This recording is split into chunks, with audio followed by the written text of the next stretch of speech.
महान मुगल राजा औरंगजेब आलमगीर की हुकूमत थी, जब काशी बनारस में एक पंडित की लड़की थी जिसका नाम शकुंतला था। उस पर एक मुस्लिम सेनापति की नज़र लगी थी। वो उसे अपने हवस का शिकार बनाना चाहता था। उस सेनापति ने उस लड़की से बाप से कहा, तुम अपनी बेटी को 7 दिन के अंदर डोली बिठाकर मेरे पास महल में पहुंचा दो। जिसके बाद उसके बाप ने उससे बेटी ने कहा, आप किसी तरह से 1 महीने का समय मांगो। उसके बाद वो उसका बाप सेनापति के पास कहा, उस मेरे पास उतने पैसे नहीं कि मैं 7 दिन में अपनी बेटी को आप डोली में बिठा दूँ, मुझे 1 महीने का समय दो। जिसके बाद उसे 1 महीने का समय मिला। जिसके बाद वो पंडित की बेटी एक घोड़े पर सवार होकर दिल्ली की तरफ निकल गई, जहां दिल्ली में वो औरंगजेब आलमगीर के महल गई।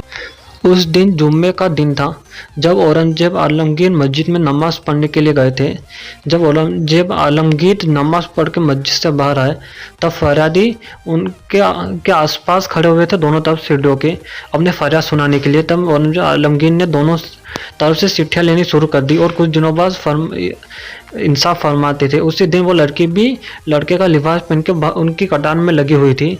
जब वो लड़की का नंबर आया तो उन्होंने जैसे औरंगजेब को चिट्ठी देने के लिए गए, तो औरंगजेब आलमगीर ने अपने हाथ के ऊपर कपड़ा लिया और उससे चिट्ठी ली। तो लड़की ने कहा कि मेरे साथ ये नाइंसाफ़ी क्यों, आपने सबसे हाथ में लिया और मुझसे कपड़े में क्यों। तो औरंगजेब आलमगीर ने कहा, मैं जानता हूँ तुम लड़का नहीं लड़की हो, मैं तुम्हारा चेहरा देखकर समझ गया, और इस्लाम में गैर गैर गैर मुस्लिम और पराई औरत को हाथ लगाना भी हराम है। इस कारण मैंने तुम्हें कपड़े में चिट्ठी ली। जिसके बाद वो कुछ दिन वहीं पे रुक गई और उसने अपनी बात सुनाई कि एक मुस्लिम सेनापति मुझे परेशान कर रहा है।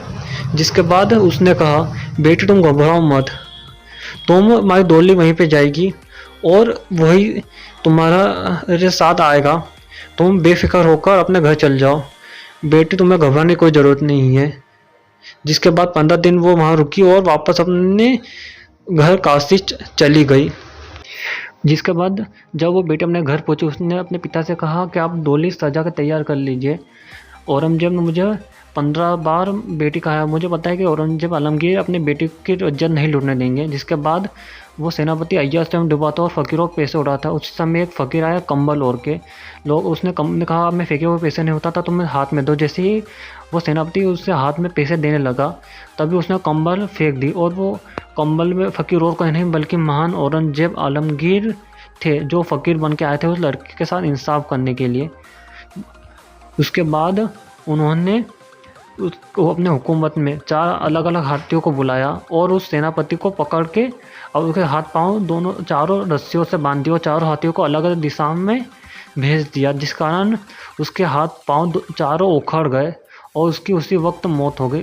वहीं उसके पांडे के घर पे एक चबूतरा था, उसने वहीं पे नमाज़ पढ़ी और अल्लाह से रहम मांगा और वहीं पे उसने उस पंडित की लड़की से पानी मांगा। जिसके बाद वो पंडित की लड़की पानी लाई। उसने कहा कि मैंने जब से तुम्हारी फरियाद सुनी उसके बाद से मैंने पानी नहीं पिया और आज मैंने तुम्हारे साथ इंसाफ करे उसके बाद मैंने आज पानी पिया है।